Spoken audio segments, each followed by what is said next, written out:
Hey y'all, welcome back to my channel. Today we're going to talk about a power chat and a power trip. Stay tuned. Hey, so I wanted to come and start the conversation about what a power trip is and why a power trip is necessary. So me and my friends have been having power chats and power trips for over 10 years, and we didn't really know that that's what we were doing until recently. We kind of gave it that name. And what a power chat is when you can call one person, group chat, whatever, and you kind of tackle these difficult topics and you troubleshoot, you feel, kind of throw things out, brainstorm, and figure out how to move forward. We really were having power chats when, for 2020, like COVID, like how are we dealing? How are we handling this? How are we doing? How's our family doing? And how can we come out strong in the end? And I will say that all of us came out stronger in the end. And I think it was just from like having a firm foundation, as well as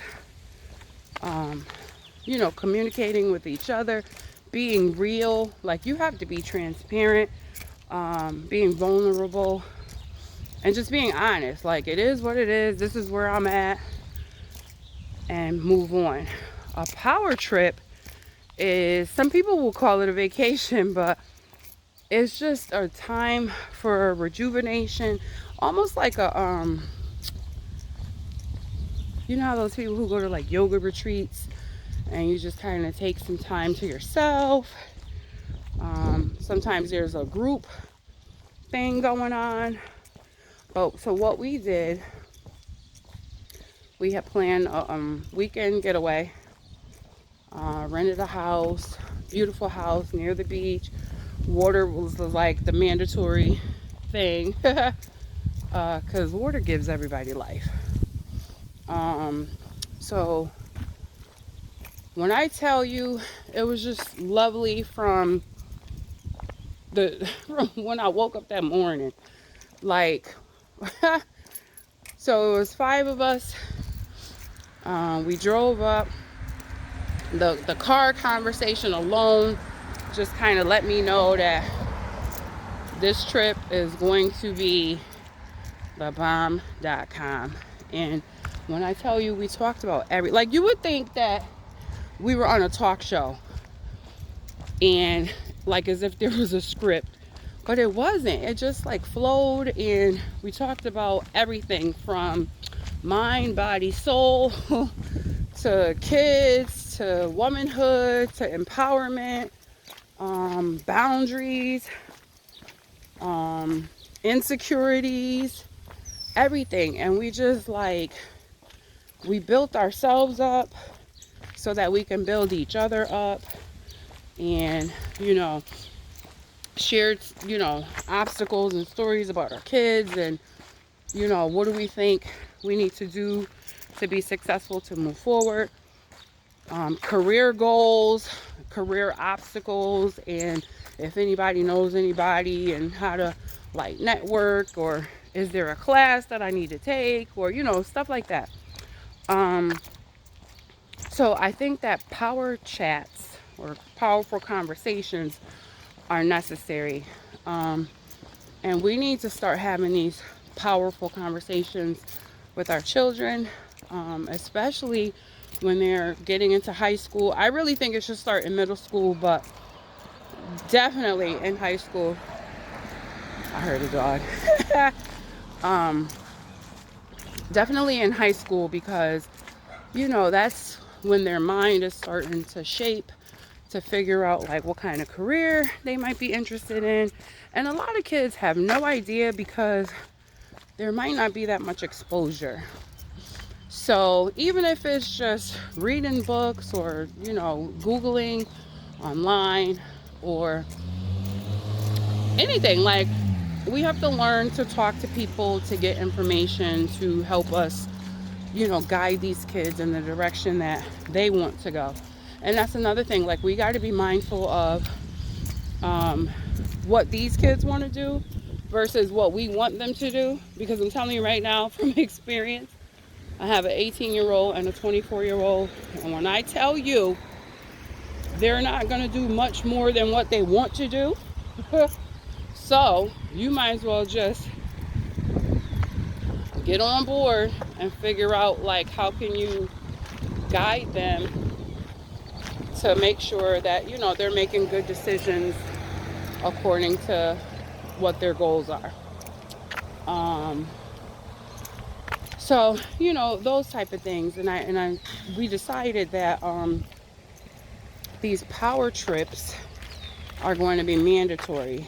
And it's the reason why it's not considered, I don't consider it a vacation, is because it was just so relaxing. Like, literally, we had to kind of snap out of it and be like, wait, are we leaving the house? We left the house one time. And the conversations were so powerful that we literally sat at the kitchen. Let me cross the street. We literally sat at the kitchen table or the breakfast table, whatever, till 1 o'clock. And by then we were like, do we really want to go somewhere? Do we have to? And we decided, no, we don't have to go anywhere. We didn't have any set itinerary. All we knew was we're leaving on this day. This is the address where we're all going to meet up. And whatever happens, happens. And we all trusted that however the weekend needed to go, that's how it was going to go. And it was just, each day was more powerful than the day before. And by the time we left there, it was like we were changed women, empowered women. Like, it was like we were at a women's conference and we was just ready to rule the world. And I think that that's important because we have to be able to build ourselves up as well as build up each other so that we can build up these kids. And we also need to be empowered to not only empower our own kids, but empower any kid under your watch. You know what I mean? Like, when my kids' friends comes over, I'm talking to them like I talk to my own. And I'll tell them in a minute, you're not getting in my car if you don't have no plan. If you don't want to go to school, you have to have a plan. So, what's your plan? And what are you doing to make sure that that plan takes place? And a lot of them are like, I ain't think about it yet. Well, you better be thinking about it, because the next time you get in my car, I'm telling you, you better have a plan or you're not coming over my house. Period. Back in the day, I used to have these books, and you want to stay tonight? All right, y'all got some reading. Y'all better start reading. And, you would think, like, they wouldn't come over my house. They still was coming. So I just continue to do it. And I think that that's important. Like, we have to not only pour into our children, but we need to pour into whoever is willing to listen. And that's what I do. Whoever latches on to me, I try to figure out, like, what I could do or what I can say that can help them. And sometimes it's as simple as a compliment, especially the little girls. Like, I mean, well, really, both of them. We all need help.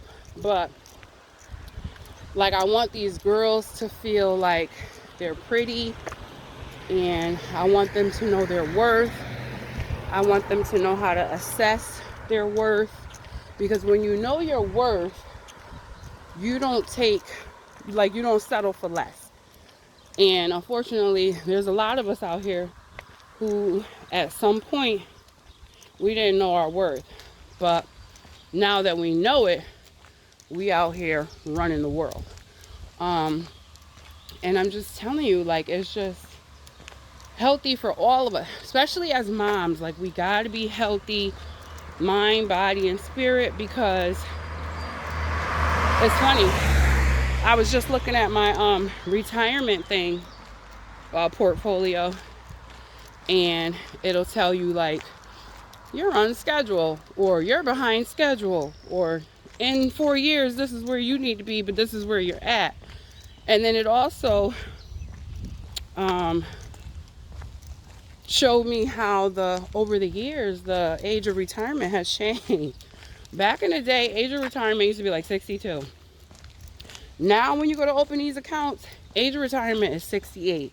And what does that tell me? That tells me that not only do I need to take care of myself financially, I got to take care of myself physically, because what if I do have to work until I'm 68? And at the rate we going, they might change it.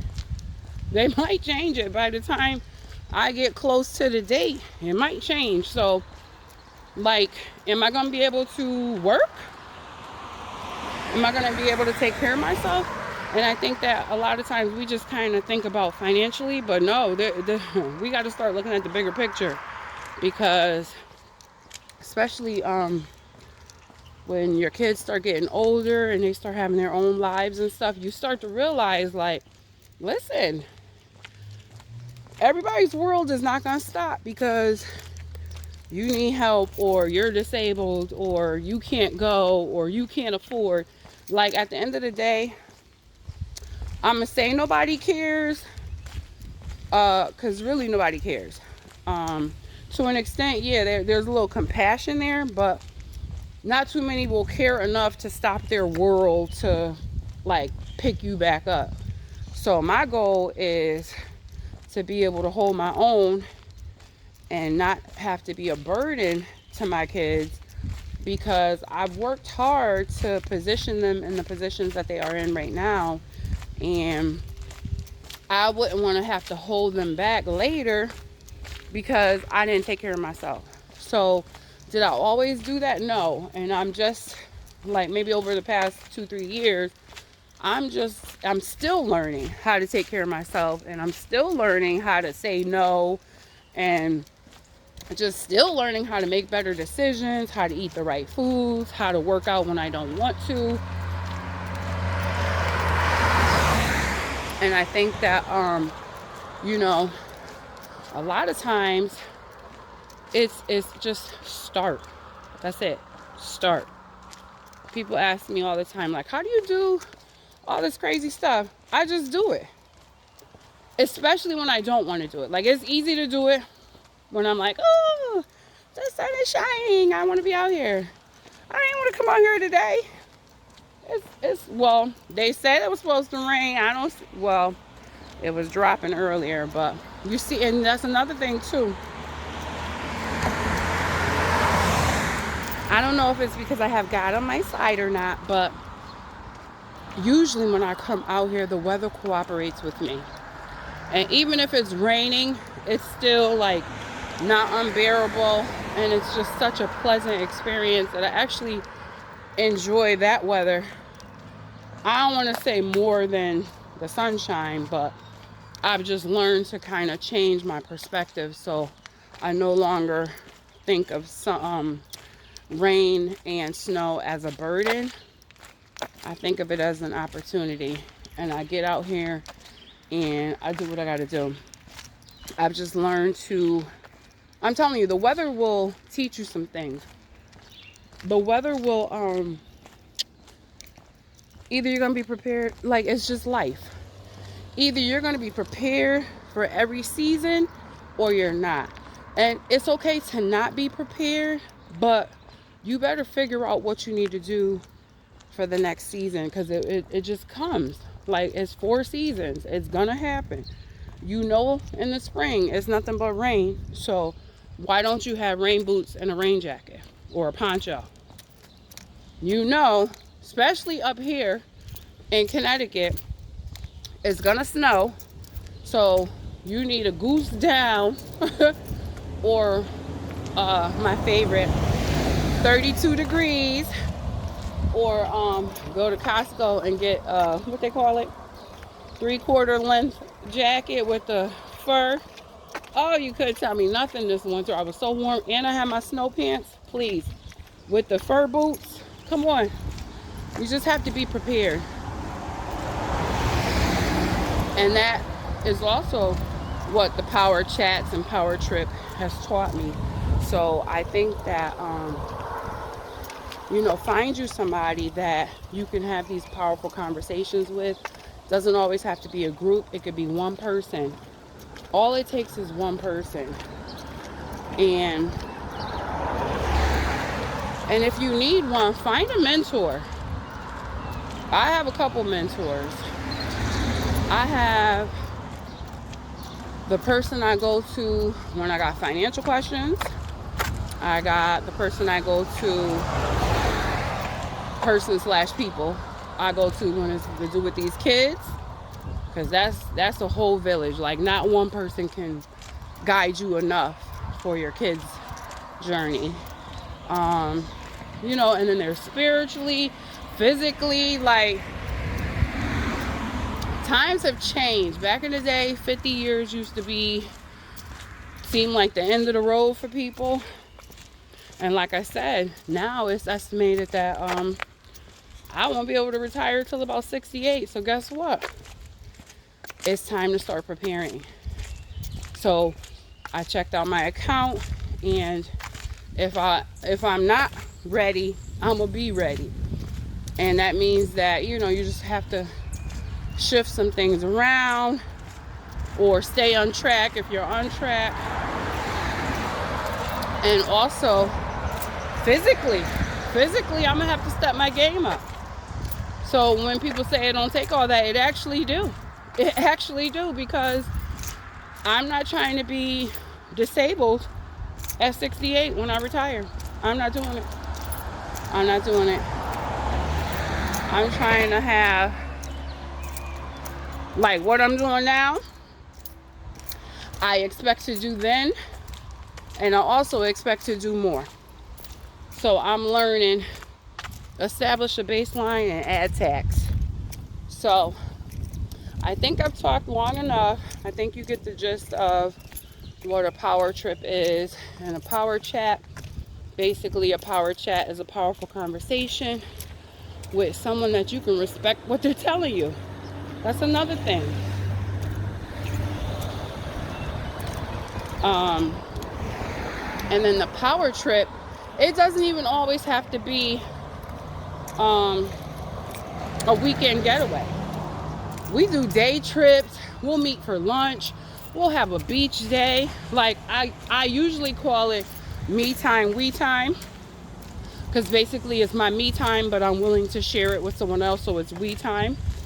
And we just tackle easy topics, hard topics, current events, politics, religion, whatever, school, the kids, whatever we got going on. That's what we talk about. But I'm coming to the tail end of my walk, and I hope I've shared some information that can help you. And let's start having more powerful conversations, because it's necessary. It's necessary. Last night, I met with my sister friend, Ray Sheen of the Worthonomics Company. And, I've just learned so much from her through the years. And I thank God for our friendship. And I think when I met her, it was 2009. And we immediately, like, clicked.